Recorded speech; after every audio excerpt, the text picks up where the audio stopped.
একটা মানুষ হাসপাতালে গেছিল নিজের শেষ চিকিৎসা করাতে, কিন্তু কপালে ছিল উল্টা লিখন। ভুল অপারেশনে সব শেষ। ক্যান্সারের কোষ ততক্ষণে তার পুরো শরীরে ছড়িয়ে পড়েছে।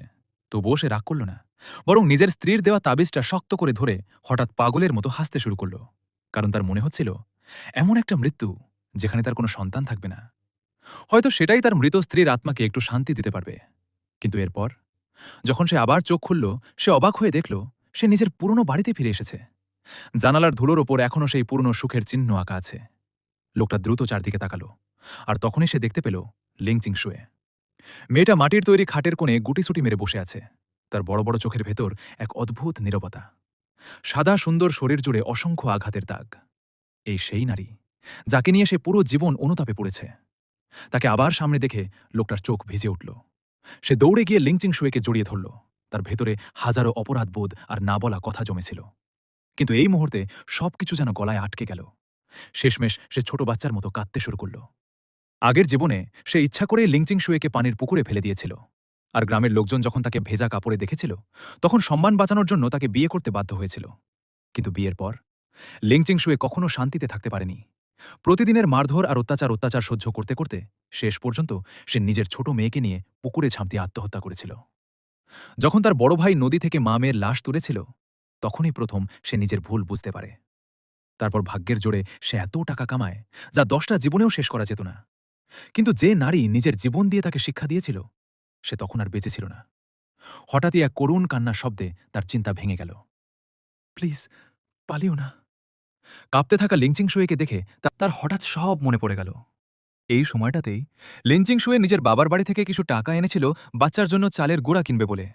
কিন্তু সে সেই টাকা ছিনিয়ে নিয়ে মদ কিনেছিল, আর নেশা করে বাড়ি ফিরে নিজের স্ত্রীকে ভয়ঙ্করভাবে অত্যাচার করেছিল।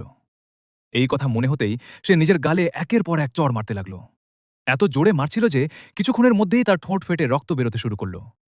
লিংচিং শুয়ে চুপচাপ সব দেখছিল। তার চোখে কোনো বিশ্বাস ছিল না, কারণ এরকম ঘটনা আগেও বহুবার হয়েছে। প্রতিবার নেশা কাটার পর সে হাঁটু গেড়ে ক্ষমা চাইত, কিন্তু দুদিন না যেতেই আবার হাত তুলত নিজের স্ত্রীর ওপর। লিংচিং শুয়ে নিজের ওপর অত্যাচার সহ্য করতে পারত, কিন্তু নিজের সন্তানকে না খাইয়ে রাখতে পারত না। হঠাৎ দুর্বল কান্নার শব্দ ভেসে আসতেই সে দ্রুত উঠে নিজের মেয়েকে কোলে তুলে নিল। কিন্তু অনেকদিন ভালো খাবার না পাওয়ায় তার শরীরে দুধই আসছিল না। ক্ষুধার্ত বাচ্চাটা আরও জোরে কাঁদতে শুরু করল। মেয়ের কান্না শুনে লোকটার বুকটা মোচড় দিয়ে উঠল। সে তাড়াতাড়ি উঠে মাটিতে পড়ে থাকা কাপড় গায়ে দিল। তুমি অপেক্ষা করো, আমি এখনই খাবারের ব্যবস্থা করছি। এই বলে সে গ্রামের দোকানের দিকে দৌড়ে গেল। দোকানের বুড়ো হুয়াং তাকে দেখেই দাঁত বের করে বলল, এইবার কোনো মদ লাগবে? লোকটা মাথা নিচু করে বলল, হুয়াং চাচা, 1 প্যাকেট চালের গুঁড়া দিন, টাকা কাল দিয়ে দেব। বুড়ো লোকটা তার ফুলে থাকা গালের দাগ দেখল। কিছু না বলে চুপচাপ তাকে চালের গুঁড়া দিয়ে দিল। সে ধন্যবাদ জানিয়ে দ্রুত বাড়ি ফিরে এলো। বাড়িতে ঢুকেই সে দেখল লিংচিং শুয়ে এখনও আগের মতোই ভয়ে কোণে বসে আছে। তার বুক আবার ব্যথা করে উঠল। দেখো, আমি চালের গুঁড়া এনে ফেলেছি। কিন্তু কথাটা শুনেই লিংচিং শুয়ে আরও সতর্ক হয়ে গেল। ভয়ে কাঁপা গলায় সে বলল, আমি তোমাকে সাবধান করে দিচ্ছি, আমার মেয়েকে বিক্রি করার চেষ্টা করো না। না হলে তোমার পুরো যাও পরিবারকে অভিশাপ দেব। তোমাদের বংশ যেন শেষ হয়ে যায়। এই কথা শুনে লোকটা থমকে দাঁড়িয়ে রইল। তার তখন মনে পড়ল, আগের জীবনে সে সত্যিই নিজের মেয়েকে শহরের এক দম্পতির কাছে বিক্রি করতে চেয়েছিল, শুধু মদের টাকার জন্য। লোকটা নিজের মনে তিক্ত হাসল। আমি সত্যিই একটা পশু ছিলাম। এমন মানুষের ক্যান্সারে মরা ছাড়া আর কি হওয়ার ছিল। সে ধীরে চালের গুঁড়া খাটের পাশে রেখে বলল, আমি শপথ করছি, আমি কখনো আমাদের মেয়েকে বিক্রি করব না। আগামীকাল শহরে গিয়ে কাজ খুঁজব। এই বলে সে ঘুরে বাইরে চলে গেল। বাইরে এসে লোকটা আবার নিজের গালে জোরে জোরে কয়েকটা চড় মারল। তার ঠিক মনে আছে, এই মাসেই লিংচিং শুয়ে নিজের মেয়েকে নিয়ে পুকুরে ঝাঁপ দিয়েছিল। এই চিন্তা মাথায় আসতেই তার পুরো শরীর কেঁপে উঠল। এদিকে সন্ধ্যা হয়ে গেছে। ঘরে খাবার বলতে কিছুই নেই। 20 মিনিট পরে সে গ্রামের পেছনের পাহাড়ে পৌঁছালে। হঠাৎ সে নিজের প্যান্টের ইলাস্টিক খুলে একটা গুলতি বানালো। তারপর একটা পাথর ছুঁড়ে মারতেই একটা কবুতর ডানা ঝাপটাতে ঝাপটাতে নিচে পড়ে গেল। আগের জীবনে ধনী হওয়ার পর তার শুটিংয়ের শখ তৈরি হয়েছিল, আর সেই কারণেই গুলতি চালাতেও সে বেশ পারদর্শী ছিল। সে আধা দিন ঝোপের ভেতর লুকিয়ে শিকার করতে লাগল। শেষমেশ সে একটা বিশাল গুনো মুরগি ধরতে সফল হল। সাথে কয়েকটা কবুতরও মেরে ফেলল। কবুতরগুলো ছোট ছিল, সব মিলিয়েও 1 থেকে 2 কেজির বেশি না। কিন্তু বুনো মুরগিটা ছিল প্রায় 5 কেজি ওজনের। সে সব শিকার গাছের ডালে ঝুলিয়ে বাড়ি ফেরার প্রস্তুতি নিচ্ছিল। কিন্তু ঠিক তখনই তার মনে হল যেন পেছন থেকে কিছু অদৃশ্য হয়ে গেছে। সে ঘুরে তাকাতেই আতঙ্কে জমে গেল। শিকারগুলো নেই। তার পুরো শরীর ঠান্ডা ঘামে ভিজে গেল। না, সত্যি কি ভূত নাকি? ঠিক তখনই তার বুকে ঝুলে থাকা তাবিজটা হালকা আলো ছড়াতে শুরু করল। এই তাবিজটাই, যেটা আগের জীবনে তার স্ত্রী সব সময় নিজের কাছে রাখত। এটা পাথরও না, প্লাস্টিকও না, অদ্ভুত রহস্যময় একটা জিনিস। আর মৃত্যুর আগে লিঞ্চিং শুয়ে এটাকে পুকুরের পাশে ফেলে দিয়েছিল। লোকটা ধীরে তাবিজে হাত দিল, আর পরের মুহূর্তেই সে সম্পূর্ণ অন্য এক জায়গায় পৌঁছে গেল। জায়গাটা খুব ছোট, হাসপাতালের রুম থেকেও ছোট বলা যায়। অনেকবার চেষ্টা করার পর সে বুঝতে পারল, তাবিজ ধরলে সে এই রহস্যময় জায়গায় ঢুকতে পারে, আর বের হওয়ার কথা ভাবলেই বাইরে চলে আসে। লোকটার চোখে উত্তেজনা জ্বলে উঠল। এই শক্তি দিয়ে আমি এবার সব ঠিক করে ফেলব। রাত হয়ে গেছে। গ্রামের অনেক বাড়িতে বিদ্যুৎ এলেও তার নিজের ঘরে এখনও কেরোসিনের বাতি জ্বলছে। দুর্ভিক্ষের সবচেয়ে খারাপ সময় কেটে গেলেও তাদের ঘরে এখনও ঠিকমতো খাবার নেই। সে শিকার নিয়ে সোজা রান্নাঘরে ঢুকে পড়ল। পুরো অন্ধকার নেমে আসার পর সে এক বড় বাটি কবুতরের স্যুপ নিয়ে ঘরে ঢুকল। চিং, খাবার তৈরি। তোমার জন্য কবুতরের স্যুপ বানিয়েছি, এটা খেলে দুধ বাড়বে। 3বার ডাক দেওয়ার পর ধীরে ধীরে লিঞ্চিং শুয়ে ঘর থেকে বেরিয়ে এলো।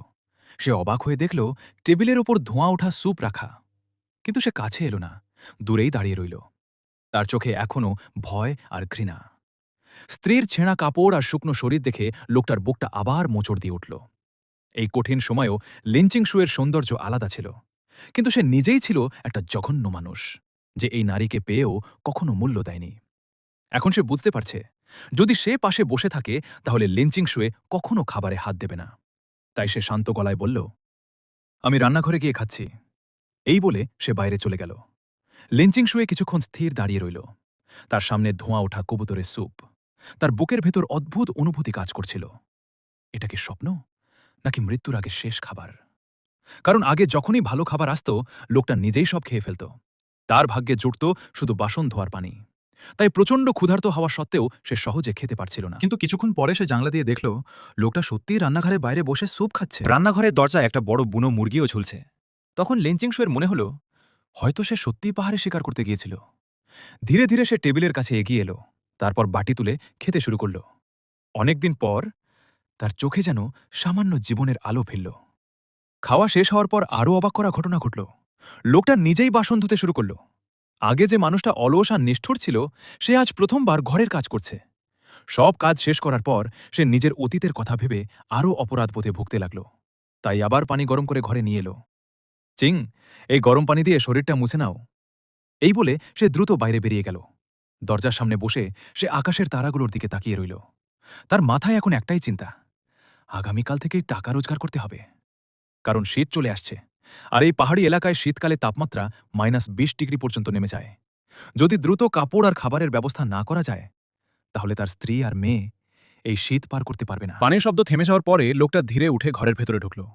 হঠাৎ তাকে দেখে লিংচিং শুয়ে এতটাই ভয় পেয়ে গেল যে সঙ্গে সঙ্গে শরীরটা পিছিয়ে নিল। আমার কাছে আসবে না। এই দৃশ্য দেখে লোকটা নিজের মনেই নিজেকে গালি দিল। সে জানত এত বছরের ভয় আর কষ্ট একদিনে মুছে যাবে না। তাই নরম গলায় বলল, আমি শুধু পানি বাইরে নিয়ে যেতে এসেছি। এই বলে সে মাটিতে রাখা গরম পানির পাত্র তুলে বাইরে চলে গেল। সে বের হওয়ার সঙ্গে সঙ্গেই লিংচিং শুয়ে দ্রুত কাপড় পরে নিল। এদিকে উঠানে দাঁড়িয়ে লোকটা নিজের শরীরও সেই গরম পানি দিয়ে পরিষ্কার করতে লাগল।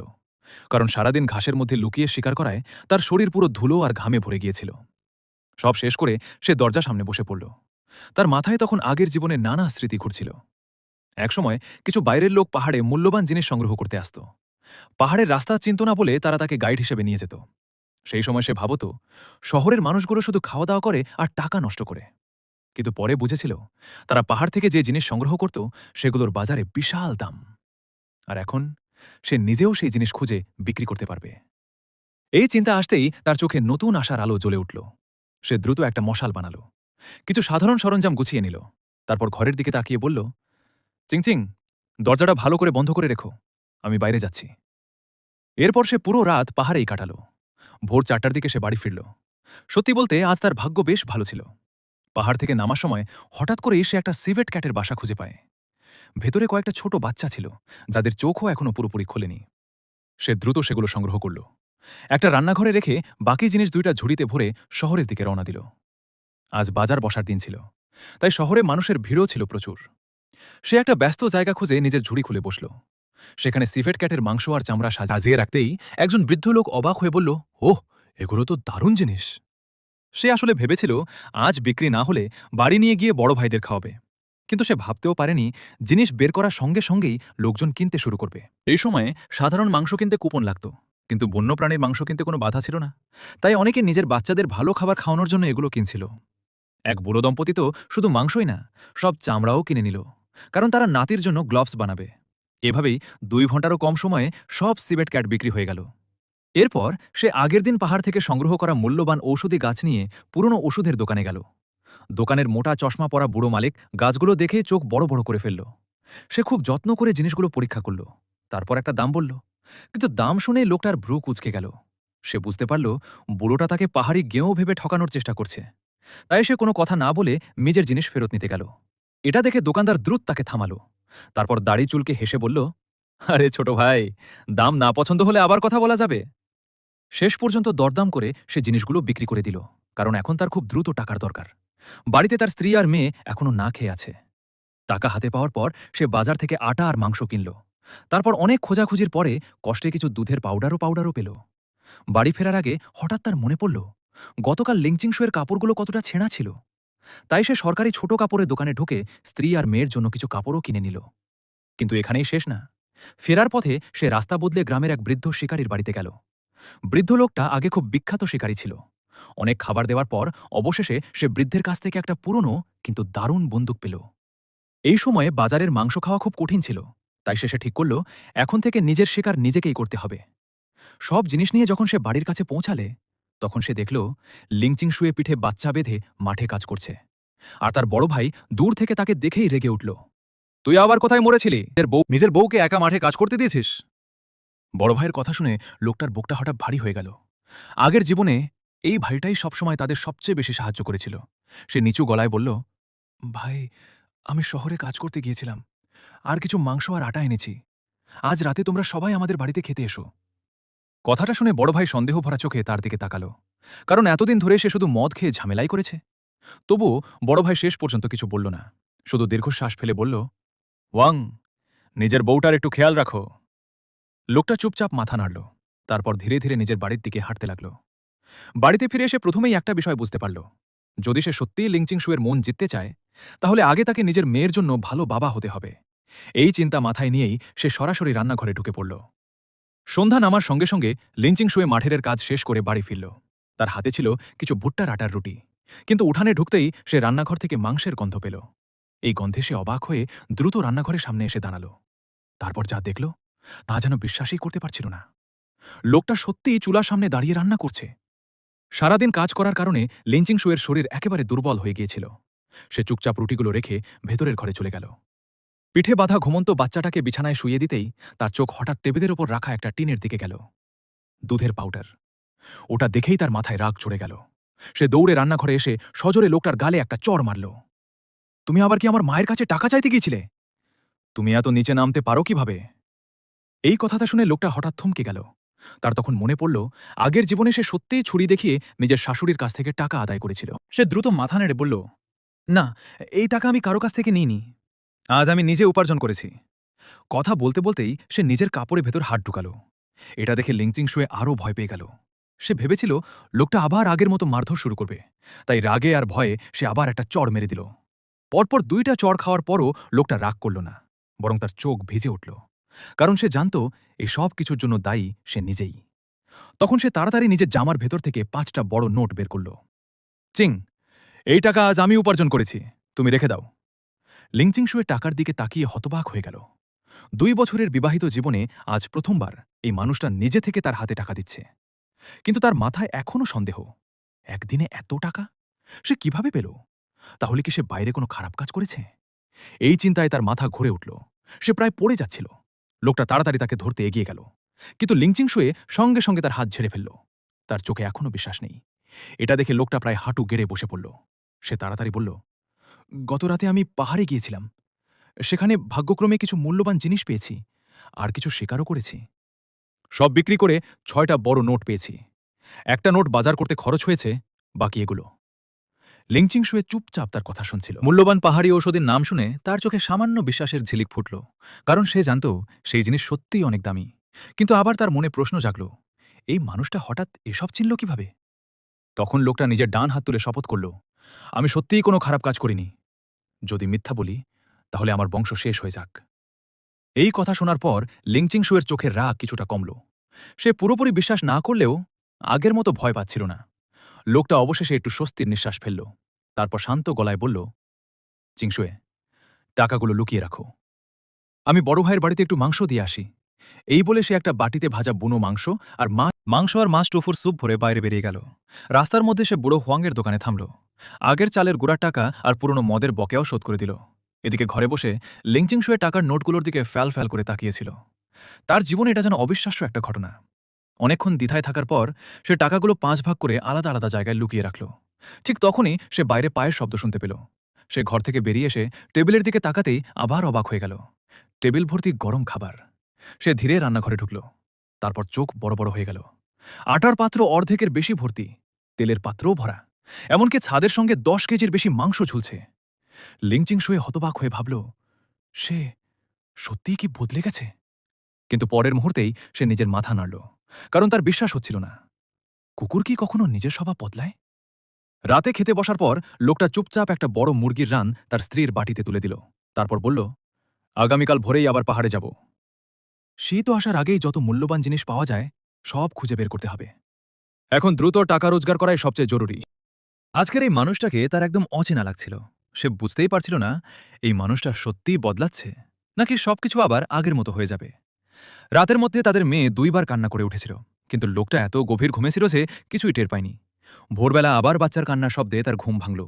সে আধো ঘুমে পাশ ফিরতেই দেখতে পেল লিংচিং শুয়ে তার দিকে পিঠ দিয়ে শুয়ে আছে। এই মুহূর্তে মেয়েটার গায়ে শুধু একটা পুরনো পাতলা জামা।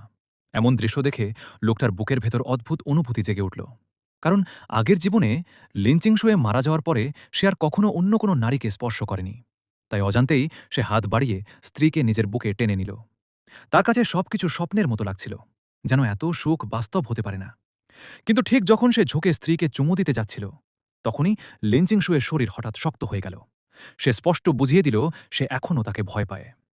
এই অনুভূতিতে লোকটার বুকটা কেঁপে উঠল, কিন্তু সে জোর করল না, বরং নিজের ভেতরের কষ্ট চেপে রেখে ধীরে তাকে ছেড়ে দিল। তারপর মনে মনে বলল, কোনো সমস্যা নেই, এই সম্পর্কটা আবার ঠিক করতে সময় লাগবে। সে চুপচাপ বিছানা থেকে উঠে দাঁড়াল, বাইরে শুকাতে দেওয়া কাপড়গুলো নামিয়ে দ্রুত পরে নিল। তারপর টকরি থেকে কিছু জিনিস বের করে টেবিলের ওপর রাখল। এদিকে বিছানায় বসে থাকা লিংচিং শুয়ে ঠান্ডা গলায় বলল, যদি সত্যিই বদলাতে চাও তাহলে একটা কাজ খুঁজে নাও। পরিশ্রম করলে মাসে 10 ইউয়ানের বেশি আয় করা সম্ভব। তাহলে অন্তত আমাদের সংসারটা চলবে। নিজের স্ত্রীকে এতদিন পরে স্বাভাবিকভাবে কথা বলতে শুনে লোকটার মুখে হাসি ফুটে উঠল, কারণ সে বুঝতে পারছিল লিংচিং শুয়ে ধীরে ধীরে আবার তাকে বিশ্বাস করার চেষ্টা করছে। কিন্তু সে এটাও জানত, এই দ্বিতীয় জীবনে সফল হতে হলে তাকে খুব দ্রুত টাকা আর শক্তি দুটোই জোগাড় করতে হবে। দেশ পুরোপুরি খুলে যাওয়ার আগেই তাকে নিজের শুরুর পুঁজি জোগাড় করতে হবে।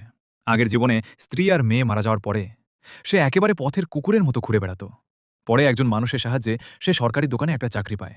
কারণ সে মানুষের সাথে কথা বলতে খুব ভালো পারত, তাই ধীরে ধীরে সাধারণ কর্মচারী থেকে ম্যানেজার পর্যন্ত উঠে গিয়েছিল। আর সেই কারণেই পরে অনেক বড় বড় লোকের সাথে তার পরিচয় হয়। কিন্তু এই জীবনে সে আর কারো সাহায্যের অপেক্ষায় থাকতে চায় না। যত দ্রুত সম্ভব নিজের হাতেই প্রথম বড় টাকা কামাতে হবে। আর এখন সবচেয়ে দ্রুত টাকা কামানোর উপায় হল শিকার করা আর পাহাড় থেকে ডেনড্রোবিয়াম সংগ্রহ করা।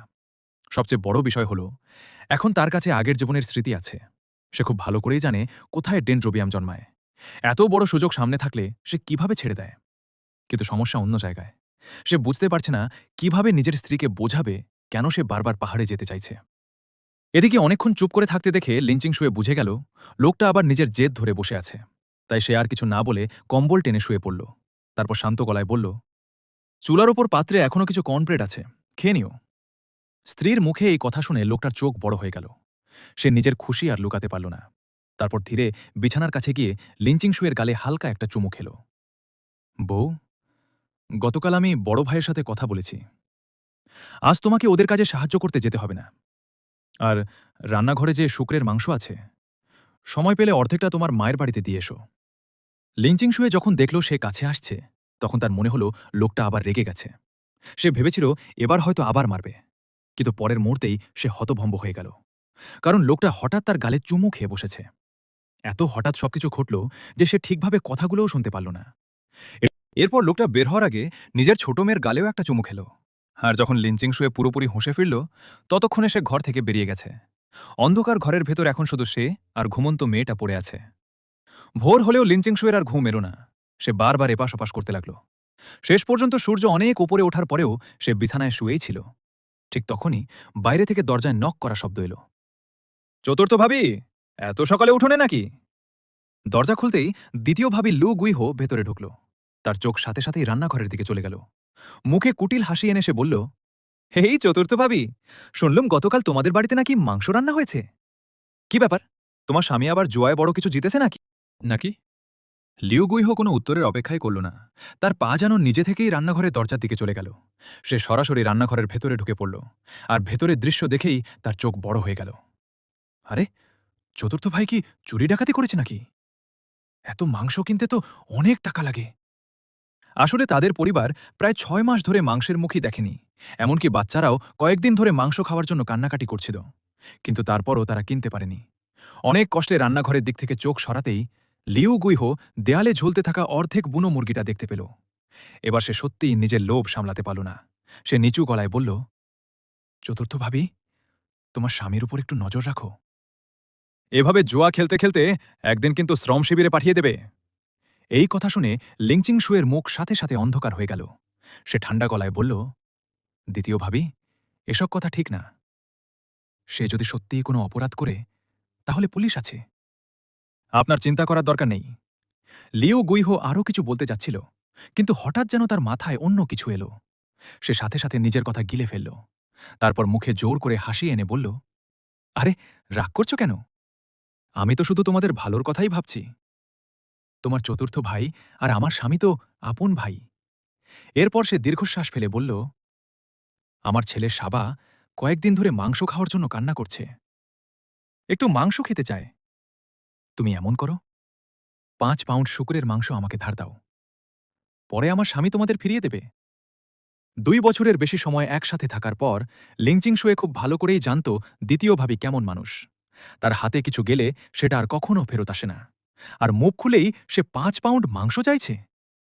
লিংচিং শুয়ে শান্ত গলায় বলল, এই সিদ্ধান্ত আমি নিতে পারব না। বাড়ির জিনিস আমি একা কাউকে দিতে পারি না। দ্বিতীয় ভাবি, আমার স্বামী ফিরে আসুক, তারপর ওর সাথে কথা বলবেন। এই বলে সে হাঁটতে হাঁটতে রান্নাঘরের দরজার কাছে গেল। তারপর সোজা দরজায় তালা লাগিয়ে দিল। এটা দেখে লিউ গুইহোর মুখ সাথে সাথে খারাপ হয়ে গেল। সে ঠান্ডা গলায় বলল, ঠিক আছে, তোমার স্বামী ফিরে এলে আমি নিজেই কথা বলবো। তাকে বলে রেখো যেন মাংসটা আমার বাড়িতে পাঠিয়ে দেয়। এই কথা বলে সে ঘুরে চলে গেল। কিন্তু পেছন ফিরে যেতেই তার মুখের ভুয়া হাসিটা পুরোপুরি মিলিয়ে গেল। এদিকে পাহাড়ের উপর প্রায় দুপুর হয়ে গেছে। আগের জীবনের স্মৃতি ব্যবহার করে অনেক খোঁজার পরে অবশেষে লোকটা একটা বুনো ডেন্ড্রোবিয়াম খুঁজে পেল। অনেক কষ্ট করার পরে গতকালের অভিজ্ঞতার কারণে এবার সে অনেক বেশি সাবধানে ঘুরছিল। ডেন্ড্রোবিয়ামের বেশিরভাগ শিকড় বের হয়ে আসতেই সে থেমে গেল। আর এবার যেটা সে পেয়েছে সেটা গতকালেরটার থেকেও অনেক বড়। পুরো অন্ধকার নেমে আসার পর সে খুব সাবধানে পুরো গাছটা মাটি থেকে বের করল।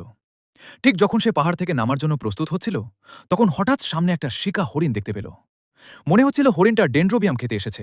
এটাটা দেখেই সে দ্রুত গতকাল বদলে আনা শিকারের বন্দুকটা বের করল। পরের মুহূর্তেই থাম!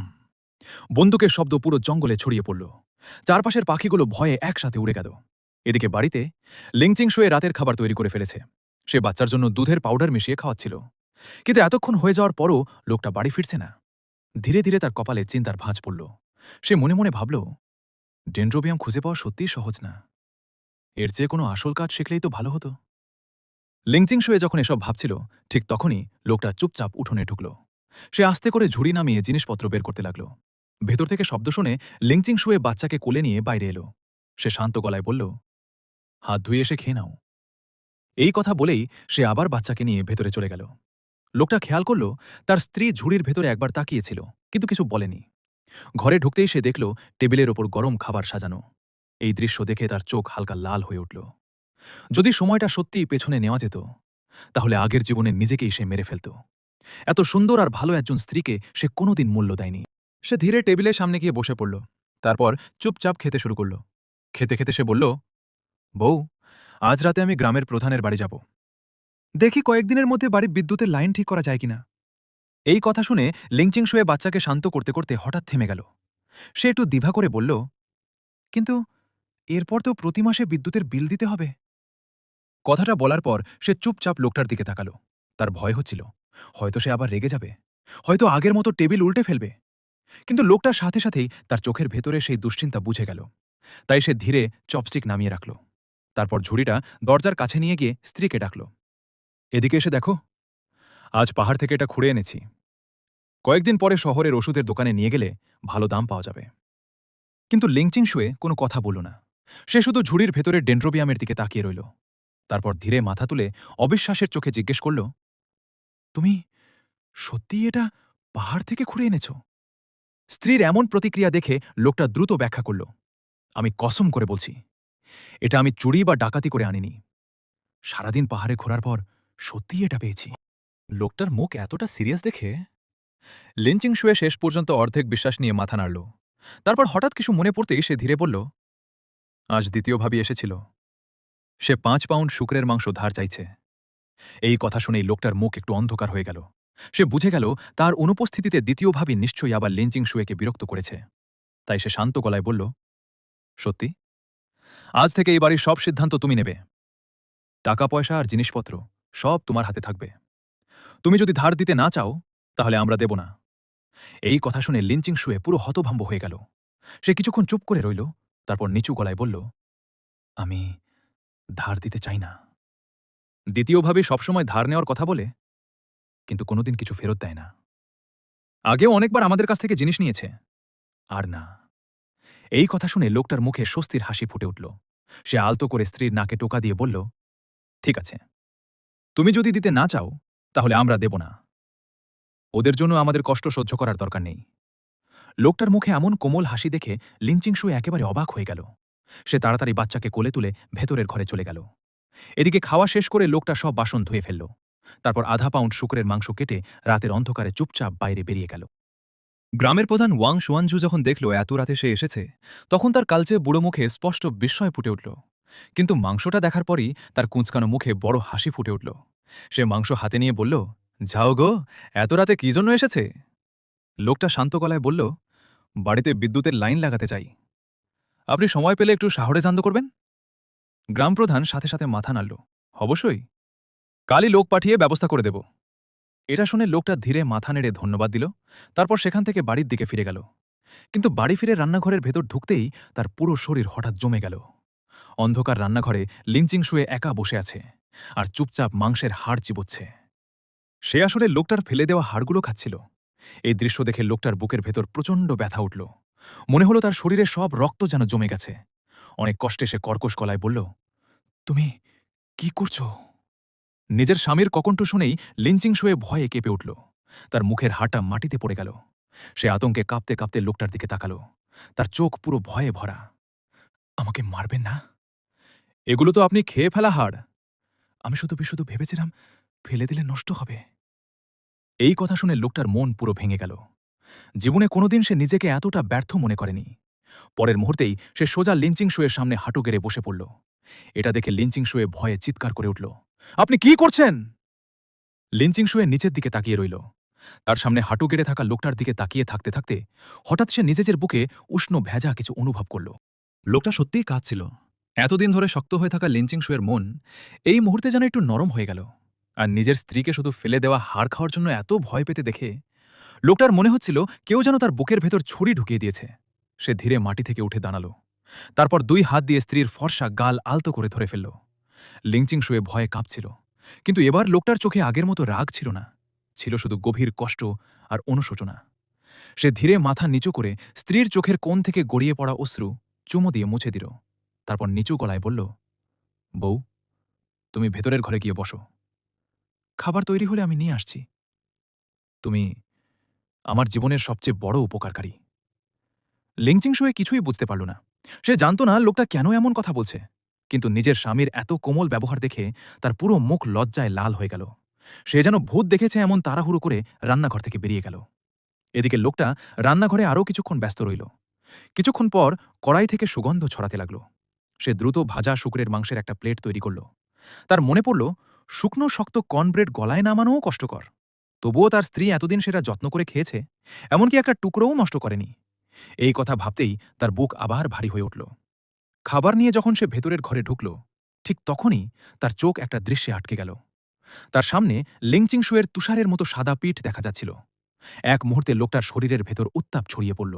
সে কয়েক পা এগিয়ে গিয়ে পিছন থেকে স্ত্রীকে আলতো করে জড়িয়ে ধরল। তারপর নিচু গলায় বলল, বউ, আমাকে আর কখনো ছেড়ে যেও না।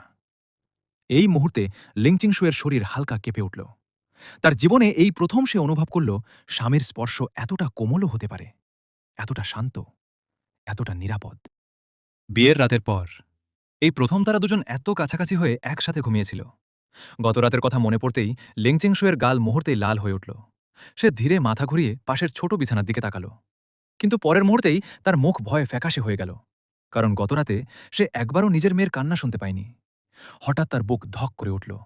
সে তাড়াতাড়ি বিছানা থেকে নেমে মেয়ের ছোট খাটের দিকে দৌড়ে গেল। কিন্তু কাছে গিয়েই সে থমকে দাঁড়াল। ছোট্ট মেয়েটা অনেক আগেই জেগে উঠেছে। সে বড় বড় উজ্জ্বল চোখ মেলে শান্তভাবে তাদের দিকে তাকিয়ে আছে। এমনকি মুখে ছোট্ট একটা হাসিও ফুটে আছে। নিজের মেয়েকে এভাবে হাসতে দেখে লোকটার মন পুরো গলে গেল। সে খুব সাবধানে মেয়েকে কোলে তুলে নিল। তারপর আবার বিছানার পাশে ফিরে এলো।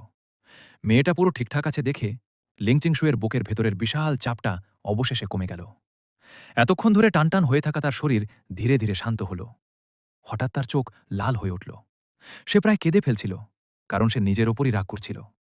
এত ছোট একটা বাচ্চা, আর সে কিনা গতরাতে এত গভীর ঘুমেছিল। যদি মেয়ের কিছু হয়ে যেত, তাহলে সে কিভাবে বাঁচত?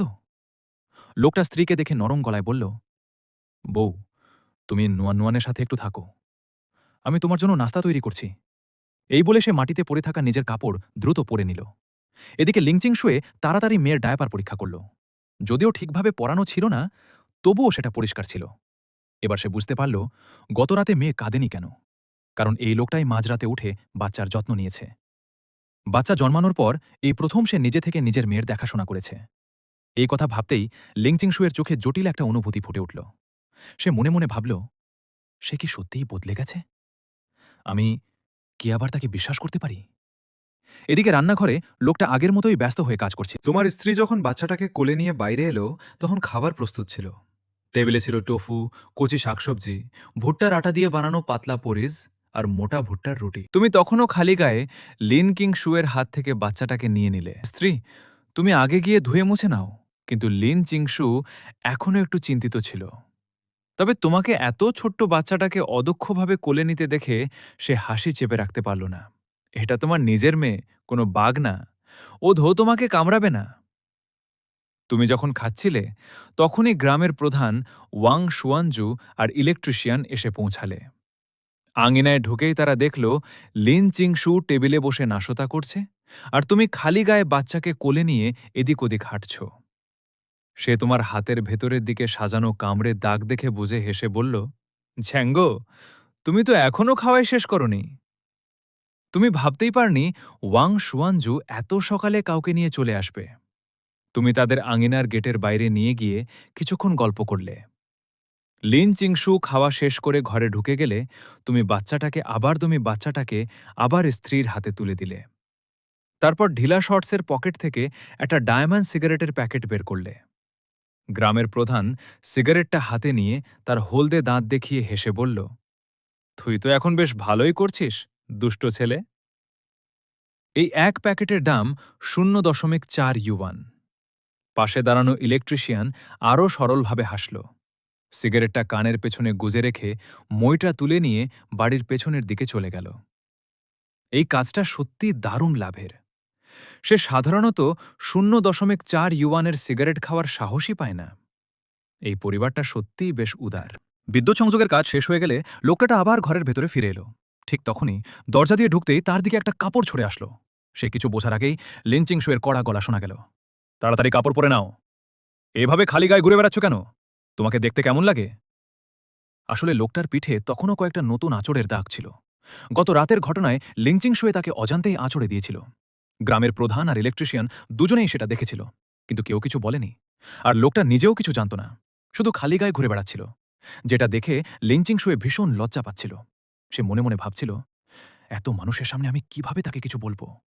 সে যেন মাটির ভেতর লুকিয়ে যেতে চাইছিল। শেষ পর্যন্ত লোকটা পাহাড়ে চলে গেলে লিংচিং শুয়ে লজ্জায় মুখ ঢেকে অনেকক্ষণ চুপ করে বসে রইল। তারপর ধীরে ধীরে বিছানার চাদর ধোয়ার জন্য খুলে ফেলল। সে বাচ্চার ছোট খাট্টাটা উঠোনে নিয়ে এলো। বাচ্চাকে সেখানে বসিয়ে একটা বাটিতে পানি ভরল আর চাদর ধোয়ার প্রস্তুতি নিতে লাগল। ঠিক তখনই তার মা লিন একটা ঝুড়ি হাতে করে এসে হাজির হলেন। ঝুড়ির ভেতরে ছিল ডিম আর এক টুকরো মাংস। মাকে দেখে লিঞ্চিং শুয়ে তাড়াতাড়ি হাত মুছে উঠে দাঁড়ালো। মা, তুমি এখানে কেন? মা ঝুড়িটা রান্নাঘরে রেখে দিলেন। তারপর ধীরে ধীরে মেয়ের দিকে তাকালেন। তার চোখে স্পষ্ট ছিল দুশ্চিন্তা। মেয়ের পুরনো আর ফিট না হওয়া কাপড় দেখে তার মুখ ভারী হয়ে গেল। লেংচেং শুয়ের মায়ের চোখ ধীরে ধীরে ভিজে উঠল। তিনি তাড়াতাড়ি মুখ ফিরিয়ে নিলেন। তারপর ছোট বিছানা থেকে নিজের নাতনিকে কোলে তুলে নিলেন। তিনি বললেন, বাড়িতে সব কাজ শেষ করেছি, তাই তোমাকে দেখতে এলাম। তারপর তিনি চারপাশে তাকালেন। এই ৩ কক্ষের কাঁচামাটির বাড়িটা, ভাঙা দেয়াল, সাধারণ পরিবেশ, সবকিছু দেখে তার মনে গভীর আফসোস জেগে উঠল। তিনি মনে মনে ভাবলেন, এই বিয়েতে রাজি হওয়াটাই আমার ভুল ছিল। আমি আমার মেয়ের জীবন নষ্ট করে ফেলেছি। তারপর তিনি হঠাৎ কড়া গলায় বললেন, চিংশু, মা অনেক ভেবে দেখেছে। যদি তুমি সত্যিই আর ওর সাথে থাকতে না পারো, তাহলে ডিভোর্স নিয়ে নাও। তুমি এখনো তরুণ, তোমার সামনে পুরো জীবন পড়ে আছে। এমন একজন মানুষের জন্য নিজের জীবন নষ্ট করা ঠিক না। এই কথা শুনে লেংচিং শুয়ে কিছুক্ষণ পুরো স্তব্ধ হয়ে গেল। সে চুপচাপ স্টুলে বসে রইল, কিছু বলল না। তার মনে হঠাৎ অতীতের সেই ভয়ঙ্কর দিনটা ভেসে উঠল, যেদিন সে নিজের মেয়ের জন্য দুধের পাউডার কিনতে পরিবারের কাছ থেকে ধার করা টাকা নিয়েছিল, আর লোকটা সেই টাকা মদ কিনতে ব্যবহার করেছিল। সেদিন সে সত্যিই ভেঙে পড়েছিল। মনে হয়েছিল এই লোকের সাথে থাকলে কোনো ভবিষ্যৎ নেই। এমনকি সে তখন নিজের জীবন শেষ করার কথাও ভেবেছিল। মেয়েকে নিয়ে জলাধারে ঝাঁপ দেওয়ার চিন্তাও করেছিল। কিন্তু তারপরই লোকটা হঠাৎ বদলে গেল। মদ ছেড়ে দিল, খারাপ সঙ্গ ত্যাগ করল, এমনকি জুয়াও বন্ধ করল। আর সেই ঘটনার পর থেকে সে প্রতিদিনই যেন এক নতুন মানুষ হয়ে উঠছে। এই কয়েকদিনে সে সত্যিই অনেক বদলে গেছে। এখন সে আর মদ খায় না, আর জুয়াও খেলছে না। লিংচিং শুয়ের মা চুপচাপ মেয়ের দিকে তাকিয়ে রইলেন। তার মেয়ে মাথা নিচু করে বসে সে আছে, কিছুই বলছে না। তিনি মনে করলেন, মেয়েটা হয়তো এখন বাচ্চার ভবিষ্যৎ নিয়েই চিন্তিত। মা, ধীরে ধীরে রাখতে চাও? মা পরে তোমাকে সাহায্য করবে। কিছুক্ষণ থেমে তিনি আবার একটু দ্বিধা নিয়ে বললেন, তবে তুমি যদি বাচ্চা নিয়ে থাকো, পরে আবার বিয়ে করা কঠিন হয়ে যাবে। এই সময়ে ডিভোর্স খুবই বিরল। যতই কষ্ট হোক, একজন মেয়েকে দাঁতে দাঁত চেপে জীবন পার করতে হয়। এই কথা শুনে লিংচিং শুয়ে চুপচাপ মেয়েকে মায়ের কোলে থেকে নিজের কোলে নিয়ে নিল। তারপর নিচু গলায় বলল, মা, আমি এখন ডিভোর্স নিয়ে ভাবছি না। ও, ধীরে ধীরে ভালো হচ্ছে মনে হচ্ছে। সে বলার সময় বাচ্চার নতুন জামাটা আলতো করে টেনে দেখাল। এই কাপড়গুলো সেই কিনেছে। বাচ্চার জন্য টাকা উপার্জন করে এনেছে। আমার জন্য একটা শেড কিনেছিল, কিন্তু আমি এখনো পরিনি। মা লিংচিং শুয়ে তার মেয়ের দিকে তাকালেন। তার সেই ফর্সা নরম মুখে আজ অনেক দিন পর লালচে লজ্জার আভা দেখা যাচ্ছে। চোখেও যেন আবার আলো ফিরে এসেছে। এই দৃশ্য দেখে তিনি কিছুক্ষণের জন্য হতভম্ব হয়ে গেলেন। তিনি আগেই শুনেছিলেন, পাশের বাড়ির কেউ বলেছিল, লোকটার বাইরে প্রায় 50 ইউয়ান ঋণ আছে। এত বড় দেনা নিয়ে সে কোনো কাজও করছে না। তাহলে সে কিভাবে সেটা শোধ করবে? এই চিন্তা থেকেই তিনি সকালে তাড়াহুড়ো করে এখানে এসেছিলেন। কিন্তু এখন মেয়ের মুখের অভিব্যক্তি দেখে মনে হচ্ছে, সবকিছুই মিথ্যা না। যদি সত্যিই সে বদলে যায়, তাহলে এই দেনা শোধ করার জন্য তিনি প্রয়োজনে সবকিছু বিক্রি করেও সাহায্য করতে প্রস্তুত থাকবেন। এই কথা ভেবে লিংচিং শুয়ের মা আর কিছু বললেন না। যা তিনি শুনেছিলেন সেটা তিনি লুকিয়ে রাখলেন, কারণ তিনি ভয় পাচ্ছিলেন এটা জানলে হয়তো লোকটার সাথে আবার ঝগড়া লেগে যাবে। তিনি চোখ মুছে ধীরে ধীরে শান্ত হলেন। তার চোখ লাল হয়ে গিয়েছিল, তবুও তিনি হালকা হাসি দিয়ে মাথা নাড়লেন। যদি সে সত্যিই বদলে যায়, তাহলে ভালোই হবে। তাহলে আমি নিশ্চিন্ত থাকব। এই বলে তিনি চোখের পানি মুছে ফেললেন। এদিকে লোকটা তখন পাহাড়ে উঠে গিয়েছিল। সে তখন ধীরে ধীরে এক ধরনের শস্যের রুটি চিবোচ্ছিল। তার মাথায় তখন হিসাব চলছিল, একটা 2 তলা বাড়ি বানাতে কত টাকা লাগবে? ডেনড্রোবিয়াম নোবাইল বিক্রি করলে এখন কত টাকা পাওয়া যাবে? সে হিসাব করছিল ভবিষ্যতের জীবন নিয়ে। এই যুগে খুব বেশি পরিবার 10,000 ইউয়ানের মালিকও নয়। তার মনে হলো, পরের 2 বছর সে অবশ্যই এই গ্রামেই থাকবে। তাই আগে বাড়ির অবস্থা ঠিক করা দরকার। এখনকার যে 3টা মাটির কাঁচা ঘর আছে, তার ভেতরে ঢুকলেই লম্বা মানুষটাকে সোজা হয়ে দাঁড়ানোও যায় না। ঘরের ভেতর সবসময় ধুলো, ভাঙা জিনিস আর অগোছালো অবস্থা। এটা কোনো মানুষের থাকা জায়গা নয়। এই মুহূর্তে সে জানত না, তার শাশুড়ি আর স্ত্রী তার বিষয়ে ডিভোর্স নিয়ে কথা বলছে। যদি সে এটা জানত, তাহলে হয়তো আজ পাহাড়ে গিয়ে কাজ করার মনই থাকত না। কারণ আগের জীবনের অভিজ্ঞতা থেকে সে জানত, টাকা খুব গুরুত্বপূর্ণ। কিন্তু স্ত্রী আর সন্তানের চেয়ে গুরুত্বপূর্ণ কিছু নেই। সে টাকা উপার্জনের সব পদ্ধতিই জানত আগের জীবন থেকে। তবুও এই মুহূর্তের জরুরি পরিস্থিতির সাথে তার কোনো তুলনা হয় না। দেখতে দেখতে দুপুর হয়ে আসছিল। সে আর খাওয়ার চিন্তাও করল না। তাড়াহুড়ো করে বাড়ির দিকে রওনা দিল। তার ভয় ছিল, আমি যদি এক কামড়ও বেশি খাই, তাহলে আমার মেয়ের এক কামড় কম পড়বে। এদিকে লিংচিং শুয়ে তাকে আটকানোর চেষ্টা করল, কিন্তু সে থামল না। তাই সে রান্নাঘর থেকে ঝুলন্ত মাংস নামালো। তারপর দ্রুত একটা বড় টুকরো কেটে হাতে নিয়ে বলল, মা, এটা নিয়ে যান, আমার ভাই আর ভাবি খাবে। লিংচিং শুয়ের মা সেটা দেখে বারবার হাত নেড়ে না করলেন। তিনি ভয় পাচ্ছিলেন, যদি লোকটা দেখে ফেলে আবার মেয়ের ওপর রেগে যাবে। আরও ভয় ছিল, মেয়েটা যেন নিজে না খেয়ে কষ্টে না থাকে। তাই তিনি বললেন, না না, তোমরা রাখো, আমাদের ঘরে খাবারের অভাব নেই। তারপর তিনি মেয়ের দিকে তাকালেন, তুমি এত শুকিয়ে গেছো কেন? নিজেকে ভালো করে খাওয়াও, না হলে বাচ্চা দুধ পাবে কোথা থেকে? লিংচিং শুয়ের মা শেষ পর্যন্ত মাংসটা নিলেন না। তিনি ধীরে ধীরে ঝুড়ি হাতে নিয়ে সেখান থেকে চলে গেলেন। লিংচিং শুয়ে দরজার সামনে দাঁড়িয়ে তার মাকে দূরে যেতে দেখতে লাগল, যতক্ষণ না তিনি চোখের আড়াল হয়ে গেলেন। তারপরে সে ঘুরে রান্নাঘরে ফিরে গেল, হাতে সেই মাংসটা নিয়ে। পাশের বাড়ির জিয়াং গালান ছিল লিংচিং শুয়ের সমবয়সী, কিন্তু সে 2 বছর আগে এখানে বিয়ে করে এসেছে। তার গায়ের রং একটু শ্যামলা, আর সে তখন কাঁচা মূলা খেতে খেতে দেয়ালের পাশে হেলান দিয়েছিল। সে বলল, বোন, তুমি তো সারাদিন ঘরেই থাকো, বাইরে এখন পুরো গ্রামটাই গরম খবর। তোমার দ্বিতীয় ভাবিকে গতরাতে তোমার দ্বিতীয় ভাই মেরেছে। চিৎকার আর কান্না কয়েকটা বাড়ি পর্যন্ত শোনা গেছে। লিঞ্চিং শুয়ে তখন রান্নাঘর থেকে বের হয়েছিল। সে উঠোনে একটা স্টুলে বসে পড়ল, কিন্তু কথা বলছিল খুব কম। এটা দেখে জিয়াং গালান তার সামনে বসে নিচু গলায় বলল, বাইরে সবাই বলছে তোমার দ্বিতীয় ভাইয়ের বড় ছেলেটা আসলে তার নিজের ছেলে না। এই কথা শুনে লিংচিং শুয়ের হাত এক মুহূর্তে থেমে গেল। সে ধীরে মাথা তুলে জিয়াং গালানের দিকে তাকাল। ওটা বড় ভাইয়ের ছেলে? জিয়াং গালান তার চোখের ভেতরের বিভ্রান্তি দেখে আরও নিচু গলায় ফিসফিস করে বলল। সে এত উত্তেজিত ছিল যে কথা বলতে বলতে খাওয়া মূলাটা পকেটে ঢুকিয়ে ফেলল। তারপর মুখ কাছে এনে পুরো গসিপটা ফিসফিস করে বলল। সব কথা শোনার পর লিংচিং শুয়ে পুরো স্তব্ধ হয়ে গেল। সে একদম বিশ্বাসই করতে পারছিল না এমন কিছু সত্যি হতে পারে। আগে সে এই বড় ভাইকে খুবই ভালো মানুষ ভাবত, সৎ, নির্ভরযোগ্য আর ন্যায্য আচরণকারী একজন বড় ভাই। কিন্তু এখন শুনে তার ভেতর অদ্ভুত এক বিরক্তি তৈরি হল। এমনও কিছু হতে পারে? জিয়াঙ্গালান তার প্রতিক্রিয়ায় বেশ খুশি হল। সে হাসতে হাসতে উঠে দাঁড়ালো, তারপর বলল, আচ্ছা, আমি যাই রান্না করতে, আর কথা নেই। তারপর সে চলে গেল। সন্ধ্যার দিকে তুমি খুব দেরিতে বাড়ি ফিরলে। দূর থেকে বাড়ির আলো দেখতে পেয়ে তোমার মনে এক অদ্ভুত স্বস্তি এলো। তুমি মনে মনে ভাবলে, বিদ্যুতের আলো সত্যিই কেরোসিনের চেয়ে অনেক বেশি উজ্জ্বল।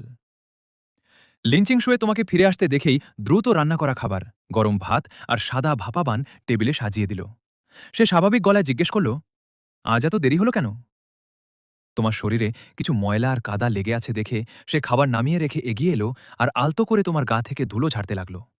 তুমি তাড়াতাড়ি তাকে থামালে, তারপর ঘুরে গিয়ে মূল ঘরের দরজাটা বন্ধ করে দিলে। এরপর ঝুড়ির ভেতর ঘাসের স্তূপ সরিয়ে তুমি একটা জিনিস বের করল। ধীরে ধীরে সেটাকে টেবিলের ওপর রাখলে। এটা ছিল ডেনড্রোবিয়াম নোবাইল, যেটা তুমি পাহাড় থেকে খুঁড়ে এনেছ। আর ফেরার পথে তুমি হঠাৎ আরেকটা অপ্রত্যাশিত জিনিস পেয়ে গিয়েছিলে। তুমি তোমার স্ত্রীকে সত্যিটা বললে না। পাহাড়ে উঠতে গিয়ে পা পিছলে পড়ে গিয়েছিলে, আর সেখানেই এটা পেয়েছিলে। ফিরে আসতে অনেক কষ্ট হয়েছিল, তাই দেরি হয়ে গিয়েছিল। এই জিনিসটার দামও ডেনড্রোবিয়ামের চেয়ে কম নয়, আর এখন এটা গ্রামাঞ্চলেও বিক্রি হয়, তবে দাম এখনও বেশ ভালো। এটা ছিল এক ধরনের ছোট ভাগ্যের সুযোগ। তুমি মনে মনে ঠিক করলে আজ রাতে স্ত্রীর সাথে ভালোভাবে সময় কাটাবে, আর কাল আর পাহাড়ে যাবে না। আগে যা জিনিস পেয়েছ সেগুলো বিক্রি করলেই হবে। লিংচিং শুয়ে টেবিলের ওপর রাখা সেই গাঢ় বাদামি জিনিসটার দিকে তাকিয়ে রইল। এটার আকার একটু আদার মতো। সে যেন কোথাও বইয়ে এটা দেখেছিল। কিছুটা দ্বিধা নিয়ে সে জিজ্ঞেস করল, এটা কি হে সৌবু? তার কণ্ঠে ছিল অবিশ্বাস। তুমি অবাক হলে, তোমার স্ত্রী এত কিছু জানে এটা তুমি ভাবতেই পারোনি। গ্রামের বেশিরভাগ মানুষই এখনও এসব দামি জিনিসের আসল মূল্য জানে না। না হলে পাহাড়ে সব ধন অনেক আগেই তুলে নেওয়া হতো। ডেনড্রোবিয়াম আর অন্যান্য দামি ভেষজ আরও কিছু বছরই এমন মূল্যবান থাকবে। এরপর উন্নত চাষাবাদের কারণে এগুলো সহজেই বাজারে পাওয়া যাবে। তখন আর এগুলো এত বিরল থাকবে না। কিন্তু এখনও বন্য ওষুধগুলোর দাম আকাশ ছোঁয়া, কারণ বন্য জিনিস তুমি সহজে কোথাও কিনতে পারবে না। এই কথা ভেবেই তুমি হালকা হাসলে। তারপর নিজের সুন্দর স্ত্রীকে টেনে বুকে নিলে। ধীরে মাথা নিচু করে তার ফর্সা গালে আলতো একটা চুমু দিলে। তার উজ্জ্বল চোখের দিকে তাকিয়ে তুমি বললে, হ্যাঁ, এটা পলিগোনাম। আমি তোমাকে আর বাচ্চাকে নিয়ে শহরে একটু ঘুরতে যাব, আর এই জিনিসগুলো ওষুধের দোকানে বিক্রি করে দেব। কিন্তু তুমি বাচ্চাকে নিয়ে বাইরে যাবে শুনেই লিংচিং শুয়ে হঠাৎ থমকে গেল। তার মনে পুরনো সেই কথা ফিরে এলে, যখন তুমি বলেছিলে তুমি তোমার মেয়েকে শহরের নিঃসন্তান এক পরিবারের কাছে বিক্রি করতে চেয়েছিলে। সেই ভয়টা এখনও তার ভেতর থেকে যায়নি। সে এখনও অস্বস্তিতে ছিল। তার মাথায় সন্দেহ ঘুরছিল। ওরা কি সত্যিই নিঃসন্তান, নাকি শুধু তো বাচ্চা কিনে নিতে চায়? হয়তো বাচ্চাকে বিয়ে দেওয়ার জন্যও কিনতে পারে। এই ভয়ে সে তোমার বাহু থেকে নিজেকে সরিয়ে নিল। তারপর ক্লান্ত গলায় বলল, মেয়েটা এখনো খুব ছোট। আমরা দুজন যাব না। তুমি তাড়াতাড়ি হাত ধুয়ে খাওয়ার জন্য প্রস্তুত হলে, কিন্তু তুমি স্পষ্ট বুঝতে পারলে তোমার স্ত্রী আজ অস্বাভাবিক আচরণ করছে। তুমি চেয়েছিলে তাকে শহরে নিয়ে গিয়ে একটু ঘোরাতে, কিছু শীতের নতুন কাপড় কিনে দিতে, কিন্তু তার এই সতর্ক দৃষ্টি দেখে বোঝা গেল সে এখনও পুরোপুরি তোমার উপর বিশ্বাস করতে পারছে না। তোমার অতীতের সব ভুল কাজ তার মনে গভীর ছাপ রেখে গেছে। তার বিশ্বাস ধীরে ধীরে শেষ হয়ে গেছে। এখন সেটা আবার গড়তে সময় লাগবে। তুমি কাদা লেগে থাকা শার্ট খুলে বাইরে গিয়ে দ্রুত মুখ ধুয়ে নিলে।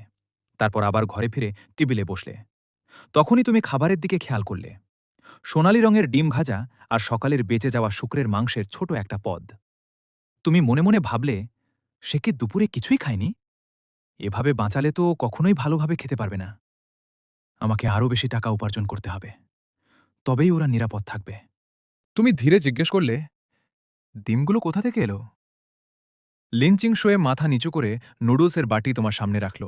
নিচু গলায় বলল, তুমি যাওয়ার কিছুক্ষণ পর মা এসেছিল। সে এগুলো নিয়ে এসেছে। আর ডিভোর্সের কথা উঠেছিল। এই কথা শুনে তুমি থমকে গেলে। তোমার মনে পড়ল একসময় তোমার শাশুড়ির কাছে মদের জন্য টাকা চাওয়ার সেই লজ্জাজনক ঘটনা। মনে অস্বস্তি আর লজ্জা নিয়ে তুমি শাশুড়ির কথা আর বেশি খোঁজ করলে না। তোমার মাথায় শুধু একটা চিন্তা ঘুরছিল, এই জিনিসগুলো বিক্রি হলে আগে শাশুড়ির কাছ থেকে নেওয়া টাকা ফেরত দিতে হবে, তার টাকা আগে শোধ করতে হবে। এই ভাবনা নিয়ে তুমি ধীরে ধীরে তোমার স্ত্রীকে কাছে টেনে নিলে। তারপর তাকে বসিয়ে দিলে। তুমি একটা ভাপা বান তার হাতে দিয়ে বললে, খাও। সে এখনও সাদা ময়দার বান ব্যবহার করতে চাইছিল না, তাই ঘরে ছিল শুধু মিশ্র শস্যের বান। তুমি নিজে একটা কর্নমিল বান তুলে খেতে শুরু করলে। লিনচিং শুয়ে ধীরে ধীরে একটা ছোট কামড় নিল। তার চোখ বারবার তোমার দিকে চেয়ে যাচ্ছিল। মনে হচ্ছিল, যদি এই মানুষটা সবসময় এমন থাকত, তাহলে কত ভালো হতো। কিন্তু তার মনে একটা অজানা ভয়ও ছিল। এটা কতদিন থাকবে, কে জানে। ঠিক তখনই বাইরে থেকে দরজায় নক শোনা গেল। একটা চেনা কণ্ঠ ভেসে এলো, ফোর্থ ব্রাদার, বেরাও। আমরা একজন কম পড়ছি। সবাই অপেক্ষা করছে, মদ খেতে আর খেলতে যাব। এই কথা শুনতেই লিনচিং শুয়ের মুখ এক মুহূর্তে ফ্যাকাশে হয়ে গেল। সে ভয়ে এক দৃষ্টিতে তোমার দিকে তাকিয়ে রইল। তার বুক কাঁপছিল, কারণ সে জানত আগের মতো তুমি আবার মদ আর জোয়ার দলে চলে যাবে কিনা। তুমি কিছুক্ষণ থেমে গেলে, তারপর বুঝতে পারলে কে ডাকছে। তুমি চপস্টিক নামিয়ে উঠে দাঁড়ালে, আর সাথে সাথেই দেখলে তোমার স্ত্রীর মুখ একদম সাদা, ভয়ে জমে গেছে। তুমি তাড়াতাড়ি তার কাছে গিয়ে তাকে জড়িয়ে ধরলে। নরম গলায় বললে, কি হয়েছে? তুমি কি অসুস্থ? তোমার কণ্ঠে ছিল গভীর উদ্বেগ আর টান টান চিন্তা। লিংচিং শুয়ে তোমার বুকে শক্ত করে ধরেছিল। তার সরু আঙুল তোমার পাতলা গেঞ্জিটা আঁকড়ে ধরেছিল। তার ঠোঁট কাঁপছিল। সে নিচু গলায় জিজ্ঞেস করল, তুমি কি আবার মদ খেতে আর জুয়া খেলতে যাচ্ছ? এই কথা শুনে তুমি অবশেষে বুঝতে পারলে তার ভয়ের কারণ কি। সে ভয় পাচ্ছে তুমি আবার আগের জীবনে ফিরে যাবে। তুমি তার নরম চুলে চিবুক রাখলে, আর অজান্তেই তাকে আরও কাছে টেনে নিলে। তোমার বাহুতে সে এতটাই পাতলা আর দুর্বল লাগছিল। বিয়ের পর থেকে সে একদিনও শান্তি পায়নি। ভালো করে খাওয়াও তার কাছে ছিল বিলাসিতা। তবুও সে তোমার জন্য একটা আশার আলো ধরে রেখেছিল, একটা সত্যিকারের সংসার গড়ার আশা। তুমি গভীর শ্বাস নিলে, চোখের ভেতরের কষ্টটা জোর করে চেপে ধরলে।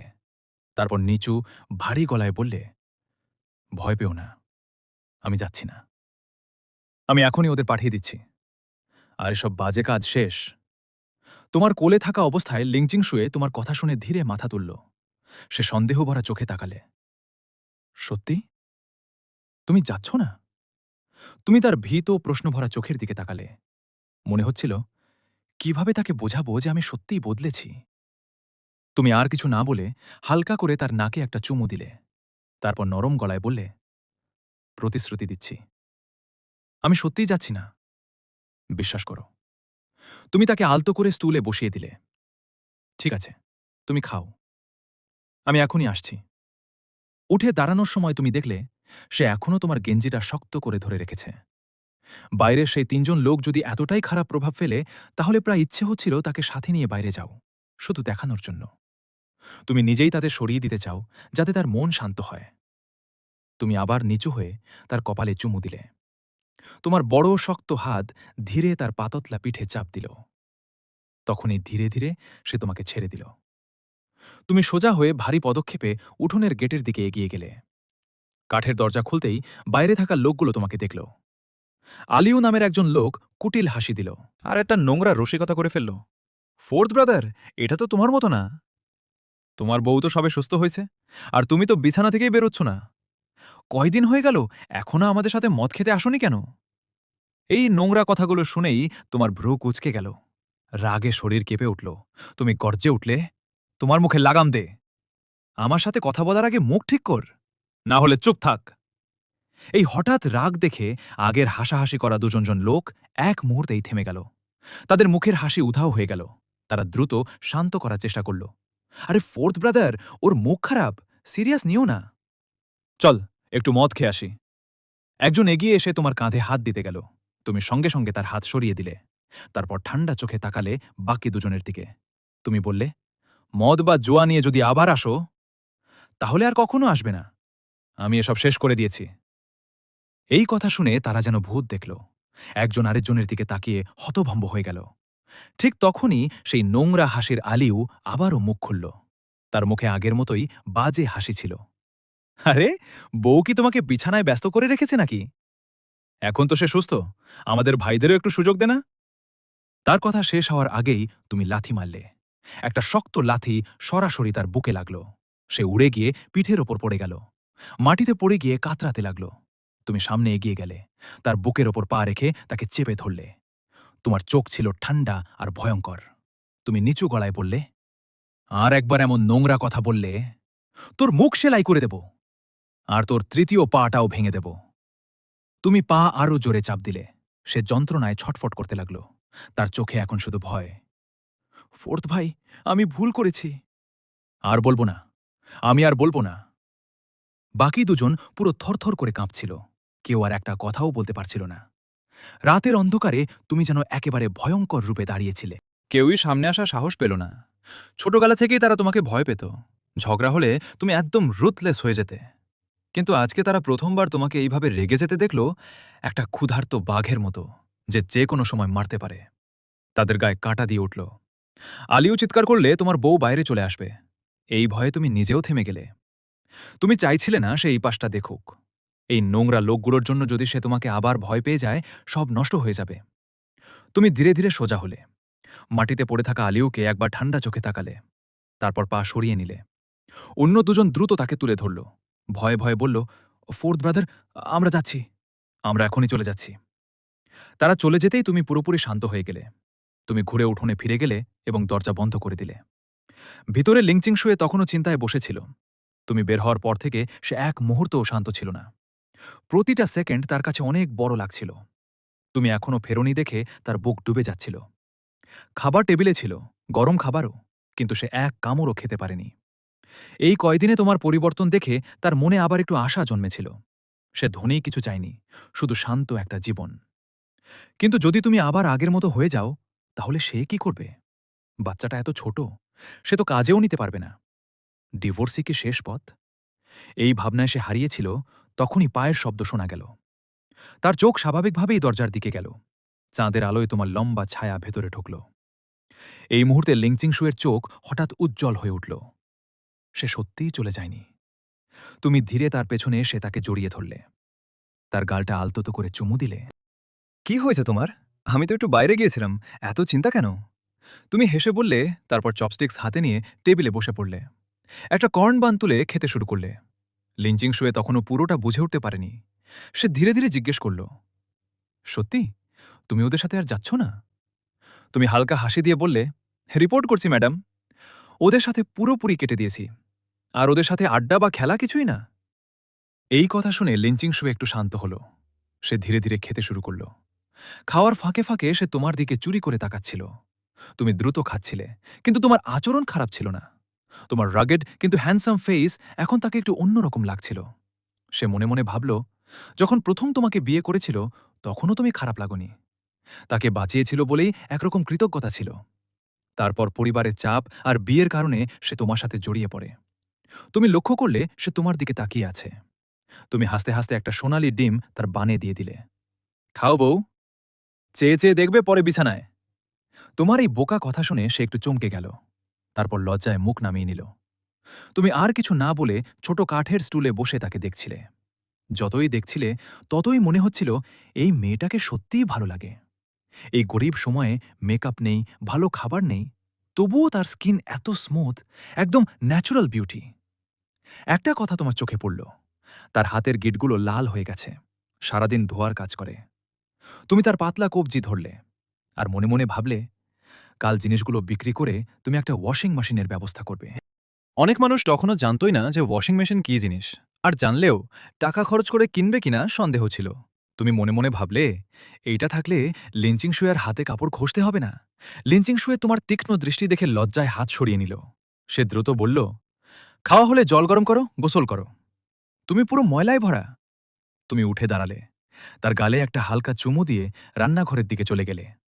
তুমি চলে যাওয়ার পর সে থেমে গেল, চপস্টিক্স নামিয়ে নিজের লাল হয়ে যাওয়া মুখ ছুঁয়ে দেখল। গত রাত থেকে এই মানুষটা বারবার তাকে জড়িয়ে ধরছে, চুমু দিচ্ছে। তার কাছে গেলেই পুরুষালী একটা গন্ধ আসে, যেটা তার হৃদস্পন্দন অস্বাভাবিক দ্রুত করে দেয়। সে নিজেও বুঝতে পারে না কেন এমন হচ্ছে। খাওয়া শেষে তুমি তাকে বললে হাঁটতে নিয়ে যাবে, কিন্তু ফেরার পথে তুমি বাড়ির দিকে না গিয়ে অন্যদিকে গেলে। একটা গোয়ালঘরের পাশে ছোট কুঁড়ে ঘরের মতো জায়গা ছিল। ভেতরে একটা মাটির চুলা, পাশে এক নারী বারবার কাশছিল। একটা চিপট সিরামিক পাত্রে সে কর্নমিল আর পানি মিশাচ্ছিল। তাকে দেখে লিঞ্চিং শুয়ের মুখ ফ্যাকাশে হয়ে গেল। ঘাম তার কপাল বেয়ে নামতে লাগল। হঠাৎ পাশ থেকে একজন চুলওয়ালা পুরুষ এগিয়ে এলো। সে ভ্রু কুচকে পানি তুলে নিল, তারপর স্ত্রীকে বলল, তুমি শুয়ে পড়ো, আমি রান্না করছি। নারীটা তার দিকে তাকালো। পুরুষটা তাকে অর্ধেক প্যানকেক দিল। আজ ভাগ্য ভালো ছিল, একটা প্যানকেক জোগাড় করেছি। অর্ধেক খেয়ে বাকিটা তোমার জন্য এনেছি। খাও, একটু শক্তি লাগবে। নারীটা ধীরে বলল, তুমি খেয়েছ? পুরুষটা কিছু না ভেবে বলল, হ্যাঁ।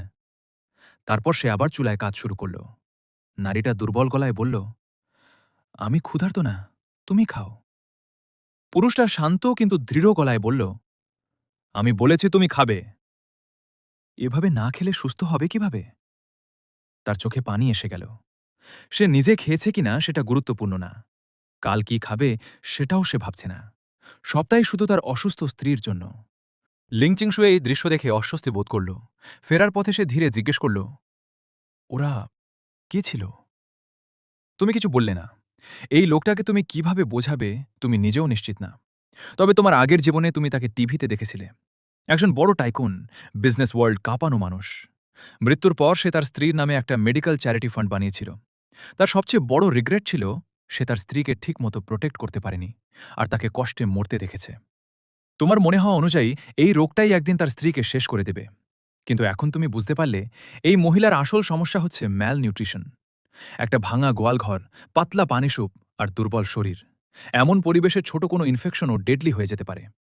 তুমি মনে মনে ভাবলে, এই ফিউচার টাইকুনের স্ত্রীকে যদি ঠিকমতো মেডিসিন দেওয়া যায় আর তাকে সঠিকভাবে হেল্প করা যায়, তাহলে ভবিষ্যতে সে তোমার জন্য ইউজফুল কানেকশন হয়ে উঠবে। পরদিন ভোরের আগেই তুমি উঠে গেলে। চুপচাপ বিছানা থেকে বের হয়ে ছোট ক্রিবের দিকে গেলে। তোমার মেয়েকে আলতো করে তুলে নিলে। তারপর তাকে তোমার স্ত্রীর পাশে শুইয়ে দিয়ে দুজনকেই ভালোভাবে ঢেকে দিলে। স্ত্রীর জন্য ব্রেকফাস্ট বানিয়ে রেখে তুমি দরজা বাইরে থেকে বন্ধ করলে। তারপর বের হয়ে গেলে বাজারের দিকে। সেদিন ছিল মার্কেট ডে। সকালের আগেই রাস্তায় অনেক মানুষ। গ্রামের সেই সময়ে একটা হেভি বাইসাইকেল থাকলে মানুষ ভাবত লোকটা বেশ ভালো অবস্থায় আছে। তুমি তোমার আগের জীবনের মেমোরি ফলো করে সোজা বড় হার্বাল শপ খুঁজে বের করলে। দোকানের মাঝবয়সী লোকটা তোমার আনা জিনিস দেখে একবার তোমাকে ভালো করে দেখল। তারপর ডেন্ড্রোবিয়াম হাতে নিয়ে ভালো করে এক্সামিন করল। সবকিছু দেখে সে বুঝল এটা পিওর ওয়াইল্ড ডেন্ড্রোবিয়াম, একদম পারফেক্ট কন্ডিশন। তার চোখে একটু সারপ্রাইজ দেখা গেল। সে ধীরে ধীরে দাম জানতে চাইল। তুমি সরাসরি একটা নাম্বার বলে দিলে। মনে মনে জানো ও অবশ্যই বার্গেনিং করবে। ঠিক সেটাই হলো। সে তোমার দাম শুনে বুঝে গেল তুমি সহজ লোক না। সে তোমার বাস্কেট একবার দেখে পিছনের ঘরে নিয়ে গেল। দুজনের মধ্যে প্রায় 1 ঘন্টা বার্গেনিং চলল। শেষে তুমি 2টা ডেনড্রোবিয়াম, ফ্রিজ ফ্লাওয়ার রুট আর অ্যান্টলার সব বিক্রি করে দিলে। দামটা শুনে তুমি সন্তুষ্ট হলে। তুমি হাতে প্রায় 50 টেনিওয়ান বিল নিয়ে বের হলে। সোজা চলে গেলে স্টেট স্টোরে। মনে ছিল একটা ওয়াশিং মেশিন কিনবে, কিন্তু দোকানে ক্লার্কের কথা শুনে তুমি একদম থমকে গেলে। সে বলল, এগুলো আছে ঠিকই, কিন্তু এখনও বাসার জন্য না, হোটেল আর বড় জায়গার জন্য। তুমি কপালে হাত দিলে। নিজেই বুঝলে এই সময়ে বাড়ির জন্য ওয়াশিং মেশিন এখনও বাজারে আসেনি। তবে ভাগ্য ভালো ছিল, তুমি হঠাৎ করে একটা 9 ইঞ্চি B&W টিভি এর কুপন পেয়ে গেলে। একটা মুহূর্তও দেরি না করে তুমি সেটা কিনে নিলে। তারপর তুমি আরও কিছু জিনিস নিলে, অয়েল, মিট আর flower coupons. Black market dealer তোমাকে দেখে বুঝে গেল বড় কাস্টমার এসেছে। সে অনেক বেশি ফ্রেন্ডলি হয়ে গেল। তুমি বললে একই দিনের টিভি নিয়ে যেতে হবে, তাই এক পরিচিত লোককে ট্র্যাক্টর নিয়ে আসতে বললে। মাত্র 2 টাকা খরচে সব জিনিস গ্রামে নিয়ে যাওয়ার ব্যবস্থা হয়ে গেল। তুমি কোনো চিন্তা না করে রাজি হয়ে গেলে। এরপর তুমি স্টেবি স্টেট রান ডিপার্টমেন্ট স্টোরে গেলে। তোমার বউয়ের জন্য একটা থিক রেড সোয়েটার, প্যান্ট আর লেদার শুজ কিনলে। ছোট বাচ্চার জন্য নতুন নতুন কাপড় নিলে, আর কিছু নতুন কমফোর্টারও নিলে। যা যা দরকার ছিল সব কিনে ফেললে তুমি। ট্র্যাক্টরের অর্ধেকই ভরে গেল জিনিসপত্রে। ড্রাইভার একদম অবাক। সে বিশ্বাসই করতে পারছিল না, এই ছেঁড়া কাপড় পরা একজন ছেলে এত টাকা কোথা থেকে আনলো, এত কিছু একসাথে কিভাবে কিনছে। তোমার শপিং শেষ হতে হতে তখন দুপুর গড়িয়ে গেছে। এদিকে বাড়িতে লিংচিং শুয়ে সকালে ঘুম থেকে উঠেছিল। তার পাশে ছিল তোমার মেয়ে। তুমি কখন বাড়ি থেকে বের হয়েছে লিঞ্চিং শুয়ে টেরই পায়নি। তার শরীর তখনও ক্লান্ত আর ব্যথায় ভরা ছিল। ধীরে ধীরে উঠে সে দেখে তুমি যাওয়ার আগে সবকিছু গুছিয়ে রেখেছ। টেবিলে গরম গরম ভাজা ডিম আর ঝলমলে মাংসের টুকরো রাখা। লিঞ্চিং শুয়ে যদি বলে সে কিছু অনুভব করেনি, তা মিথ্যা হবে। দুপুরের দিকে হঠাৎ ওয়াং শুয়ানজু আবার আসে। তার সাথে ছিল একটা তরুণ সুন্দরী মেয়ে। সে ঢুকেই ডাকে, ওল্ড ফোর। তারপর বলে, এটা লি টিয়ান, শহর থেকে আসা এডুকেটেড ইউথ। এখন থেকে ও এখানেই থাকবে, আর থাকার জন্য 10টা ঘর ঠিক করে দাও। লিংচিং শুয়ে একটু অবাক হয়ে গেল। এই ছোট 3টা মাটির ঘরে নতুন একজন মেয়ে আসবে? সব জায়গা তো অলরেডি ক্র্যাম্পড। একটা ঘর তোমাদের জন্য, মাঝের ঘরটা খাওয়ার জন্য, আরেকটা ঘর জিনিসপত্রে ভর্তি। এখানে আর কোনো জায়গা নেই। সে ধীরে বলল, ভিলেজ চিফ বাড়িতে নেই, আমি একা সিদ্ধান্ত নিতে পারবো না। কিন্তু ওয়াং শুয়ানজো হাসল, কোনো কথাই শুনল না। হাত নেড়ে কিছু ইনস্ট্রাকশন দিয়ে মেয়েটাকে রেখে চলে গেল। যদি তুমি তাকে মাংস না দিতেই হয়তো সে এমন সুন্দর মেয়েকে এখানে পাঠাতো না। এবার সত্যিই তাকে এখানে পাঠানো হয়েছে। এই ব্যাচে 20 জনের বেশি এডুকেটেড ইউথ ছিল, বেশিরভাগই শক্তিশালী ছেলে। কিন্তু এই একজন নরম ডেলিকেট মেয়ে, আর তাকেই পাঠানো হলো এই বাড়িতে। সবাই ভাবল, এটা তো ইয়াং কাপলের বাড়ি। ছেলে না পাঠিয়ে মেয়ে পাঠানোই ভালো, রাতে থাকাও সহজ হবে। কেউই ভাবল না তোমার সুন্দর স্ত্রীকে নিয়ে কোনো অকওয়ার্ড সিচুয়েশন হবে কিনা। লি টিয়ান তার ক্যানভাস ব্যাগ নিয়ে দাঁড়িয়ে রইল। চারপাশের এই 3টা পুরনো মাটির ঘর দেখে সে নিজেও আনইজি হয়ে গেল। সে বুঝতে পারল এখানে তার দিনগুলো হয়তো অন্যদের চেয়েও বেশি কঠিন হবে। এরা ছিল এক মধ্যবয়সী দম্পতি, 3টা বাচ্চা নিয়ে। সবাই বেশ ভালো পোশাক পরে এসেছিল। রাস্তা ধরে আস্তে আস্তে লি টিয়ান শুনেছিল এই বাড়ির লোকটা নাকি মোটেও ভালো মানুষ না। সে মদ খায়, জুয়া খেলে, এমনকি বউকে মারধরও করে। আর পরিবারটা একদম গরিব, চুলা ঠিকমতো জ্বালাতেও পারে না। আগে সে ভেবেছিল এগুলো হয়তো এক্সেসারেশন, কিন্তু এখন এসে দেখল সবই সত্যি। আর এই বাড়ির বউকে দেখে সে একটু থমকে গেল। পুরনো ছেঁড়া কাপড় পরা হলেও মেয়েটা অসম্ভব সুন্দর, একদম ফ্রেশ ফেস। মনে হচ্ছিল যেন ছবির ভেতর থেকে বের হয়ে এসেছে, একেবারে গ্রামের সাধারণ মানুষ না। লিংচিং শুয়ে লক্ষ্য করল কেউ তাকে কোয়েটলি আপ ডাউন করে দেখছে। সে নিজের দিকে তাকালো, ছেঁড়া কাপড়, প্যাচ লাগানো পোশাক। তারপর লি টিয়ানের দিকে তাকালো, trendy synthetic dress, white socks, leather shoes, সব একদম ক্লিন আর ব্রাইট। তবুও সে কিছু বলল না, শান্ত গলায় বলল, আগে বসো। ওই ঘরটা এখনো গোছানো হয়নি, সব জিনিসপত্র ছড়ানো আছে। আমার স্বামী ফিরে এলে তখন জায়গা করে দেব। তারপর সে ভেতরে গিয়ে একটা থার্মোস নিয়ে এসে এক বাটি পানি ঢেলে দিল। লি টিয়ান একটু নার্ভাস হয়ে মাথা নাড়ল আর উঠোনে বসে পড়ল। মনে মনে ভাবল, এখান থেকে যত তাড়াতাড়ি সম্ভব সিটি জব খুঁজে বের করতে হবে। এই জায়গায় একদিনও থাকা যাবে না, আর এই লোকটার সাথে এক বাড়িতে থাকা বিপদ। ভবিষ্যতে সাবধানে থাকতে হবে, যেন কেউ সুযোগ না নিতে পারে। এদিকে লিংচিং শুয়ে আগে ভাবছিল শুধু হালকা দুপুরে রান্না করবে, কিন্তু এখন নতুন অতিথি এসেছে, তাই তাকে আবার রান্নাঘরে নেমে কাজ শুরু করতে হলো। আর লি টিয়ানও ভাবছিল এখানে থাকলে শুধু খাওয়া যাবে না, কিছুটা হলেও দায়িত্ব নিতে হবে। লি টিয়ান হাত ধুয়ে রান্নাঘরে ঢুকে পড়ল সাহায্য করার জন্য। সে বলল, আমি আগুনটা ধরিয়ে দিই। কিন্তু ভেতরে ঢুকেই সে থমকে গেল। পুরনো রান্নাঘরটা অবাক করার মতো পরিষ্কার আর গোছানো, আর সবচেয়ে বড় কথা, চুলার ওপর থেকে একটা বিশাল মাংসের টুকরো ঝুলছে। সে মনে মনে ভাবল, এই পরিবারটা নাকি এত গরিব, চুলাও চালাতে পারে না, কিন্তু এখানে তো এত বড় মাংস ঝুলছে। এই সময় লিনচিং শুয়ে ময়দা মাখছিল। সে লি টিয়ানটিয়ানের কথা শুনে মাথা তুলে বলল, তোমাকে সাহায্য করতে হবে না। যদি কিছু না থাকে, বাইরে গিয়ে বাচ্চাটার দিকে একটু খেয়াল রাখো। লি টিয়ানটিয়ান মাথা নেড়ে রাজি হল। সে বাইরে গিয়ে ছোট বিছানার পাশে বসল। সেখানে একটা ফর্সা ডলের মতো সুন্দর বাচ্চা শুয়েছিল। সে হালকা করে বাচ্চাটাকে খুঁটিয়ে দেখল, খেলল, আর তখনই তার মাথায় আবার চিন্তা আসতে লাগল, এই বাড়ির বউ তো আমারই বয়সের, এত সুন্দর, এত পরিষ্কার মুখ, তাহলে এত তাড়াতাড়ি বিয়ে কেন করল? আর এমন এক লুজার লোকের সাথে কিভাবে জড়িয়ে গেল? লোকটা তো শুনেছি বদমেজাজি, লোকাল থক টাইপ, হয়তো জোর করে বিয়ে করেছে। এই চিন্তায় লি টিয়ানটিয়ানের বুক কেঁপে উঠল। তার ভয় আরও বাড়তে লাগল। সে ভাবল, আমি কি ভিলেজ চিফকে বলে অন্য কোথাও যেতে পারি? আরও গরিব জায়গা হলেও সমস্যা নেই, শুধু এই লোকটার সাথে না থাকলেই হলো। এদিকে রান্নাঘরে লিনচিং শুয়ে একা চুপচাপ রান্না করছিল। তার বাইরে কি চলছে সে কিছুই জানত না। কিছুক্ষণ পর এক বাটি ধোঁয়া ওঠা গরম নুডলস তৈরি হয়ে গেল। লিনচিং সু নুডলসের বাটি নিয়ে বাইরে এসে ডাক দিল, এই কমরেড, আসুন, একটু খেয়ে নিন। লি তিয়ানতিয়ান তখন নিজের চিন্তায় ডুবেছিল। নুডলসের উপর ভাসতে থাকা তেলের স্তর দেখে সে একটু থমকে গেল। গ্রামের বাড়িতে এমন খাবার সে আশা করেনি। কিছুক্ষণ পর সে হালকা অপ্রস্তুত হয়ে বলল, আমার নাম লি তিয়ানতিয়ান, আপনি চাইলে শুধু তিয়ানতিয়ান বললেই হবে। লিনচিংসু শুধু মাথা নাড়ল, আর কিছু বলল না। প্রায় বিকেল 4টার দিকে গ্রামের বাইরে হঠাৎ ট্র্যাক্টরের শব্দ শোনা গেল। গোটা গ্রামের মানুষ এমন শব্দ শুনলেই তাকিয়ে দেখে, কারণ সাধারণত কারো বাড়িতে ট্র্যাক্টর আসে না। উঠানে ভুট্টা ছাড়াচ্ছিল লিনচিংসু। বাইরে শব্দ শুনে সে তাড়াতাড়ি উঠে দরজার দিকে গেল। তারপরই সে দেখল, তুমি ট্র্যাক্টর থেকে লাফ দিয়ে নিচে নামছ। সে পুরো অবাক হয়ে গেল। তুমি ট্র্যাক্টরে করে ফিরলে কেন? সে কিছু জিজ্ঞেস করার আগেই ট্র্যাক্টর ড্রাইভার জোরে বলে উঠল, এ ভাই, এত জিনিস কিনছো যে তোমার বাড়িতে এগুলা ধরবেও তো? বলতে বলতেই সে ট্র্যাক্টরের পেছনে গিয়ে সাবধানে টিভিটা নামাতে লাগল। সেই সময় গ্রামের মধ্যে টিভি মানেই বিশাল বড় জিনিস, সাধারণ মানুষ তো কল্পনাও করতে পারে না। তুমি দ্রুত এগিয়ে গিয়ে টিভিটা কাঁধে তুলে নিলে, তারপর হেসে বললে, জায়গা হয়ে যাবে পরে। পাশে দাঁড়িয়ে থাকা লিনচিংসু পুরো হতভম্ব। সে ফাঁকা চোখে তাকিয়ে ধীরে জিজ্ঞেস করল, এসব সব কিনেছ? তার কণ্ঠে অবিশ্বাস স্পষ্ট।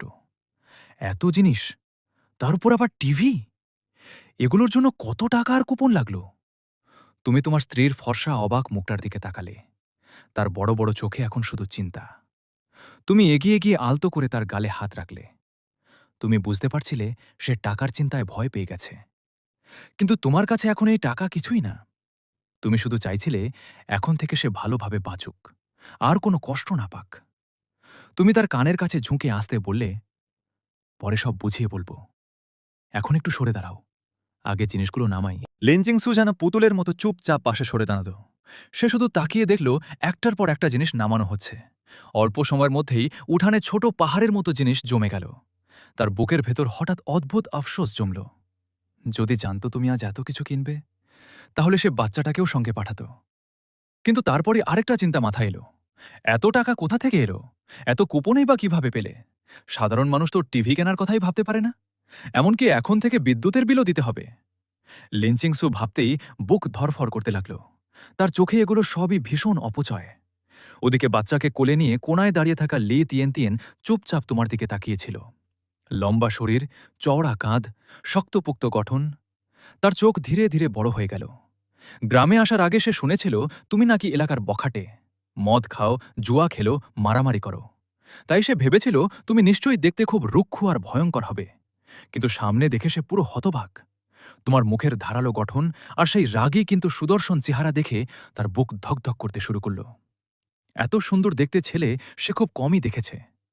হঠাৎ করে সে বুঝতে পারল কেন লিনচিংসু এত অল্প বয়সে তোমাকে বিয়ে করেছিল। এই মানুষটা তো সিনেমার অভিনেতা ওয়াং শিং গ্যাংয়ের থেকেও বেশি হ্যান্ডসাম। সব জিনিস নামানো শেষ হলে তুমি পকেট থেকে 2 ইউয়ান বের করে ড্রাইভারকে দিলে। ড্রাইভার খুশি হয়ে টাকা নিয়ে হাত নাড়ল, তারপর ট্র্যাক্টর নিয়ে চলে গেল। এরপর তুমি এক এক করে জিনিস উঠানে নিতে শুরু করলে। লিনচিংসু সাহায্য করতে আসতেই তুমি সঙ্গে সঙ্গে তাকে থামিয়ে দিলে। তুমি বসে থাকো, আমি করছি, তুমি বললে। তুমি এত ব্যস্ত ছিলে যে বাড়িতে নতুন একজন মেয়ে আছে সেটাও খেয়াল করনি। এদিকে খবর পেয়ে ছোট ভাই জিয়াও জিয়াংসিং তাড়াতাড়ি দৌড়ে চলে এলো। দরজার সামনে জিনিসের পাহাড় দেখে সে পুরো হতবাক। এই অলস লোকটার এত টাকা কোথা থেকে এলো? ঘরে তো বিক্রি করার মতো কিছুই ছিল না। তাহলে কি সত্যি বাচ্চাটাকে বিক্রি করে দিয়েছে? এই চিন্তা মাথায় আসতেই সে দ্রুত ভেতরে ঢুকল। কিন্তু ঢুকেই যখন ছোট ভাতিজিকে লি তিয়ানতিয়ানের কোলে দেখল, তখন তার বুকের চাপা ভয়টা একটু কমল। সে কিছু না বলে চুপচাপ তোমাকে জিনিস তুলতে সাহায্য করতে লাগল। কিন্তু তার চোখ বারবার গিয়ে পড়ছিল সেই বড় লোহার বাক্সটার দিকে, যেটা নাকি বিদ্যুৎ লাগালেই ভিতরে ছবি আর শব্দ দেখায়। তার কাছে জিনিসটা একেবারে জাদুর মতো লাগছিল। সে টিভির চারপাশে কয়েকবার ঘুরল, কিন্তু হাত দিতে সাহস পেল না, কারণ সে শুনেছে এই জিনিসের দাম কয়েকশো ইউয়ান। শহরের মানুষ যেটাকে টিভি বলে, সে বিশ্বাসই করতে পারছিল না তার বড় ভাই গ্রামের প্রথম টিভিটা কিনে ফেলেছে। সব কাজ শেষ হওয়ার পর জিয়াও জিয়াংসিং তোমাকে দরজার পাশে টেনে নিয়ে নিচু গলায় জিজ্ঞেস করল, ভাই, এত টাকা কোথায় পেলে? সো ভিডিওটা দেখার জন্য তোমাদের সবাইকে ধন্যবাদ। যদি 1 ঘন্টার ভিডিও তোমাদের সবার কাছে ভালো লেগে থাকে তাহলে লাইক করো, আর আরটিএক্স মানব ভিডিওতে সাবস্ক্রাইব করে রাখো, যাতে পরবর্তী পার্টগুলো মিস না করো। আর হ্যাঁ, কমেন্টে জানাও তোমরা কোন মানবটা পরের ভিডিওতে দেখতে চাও। খুব শীঘ্রই আসছি পরবর্তী পার্ট নিয়ে। ততক্ষণের জন্য বাই বাই।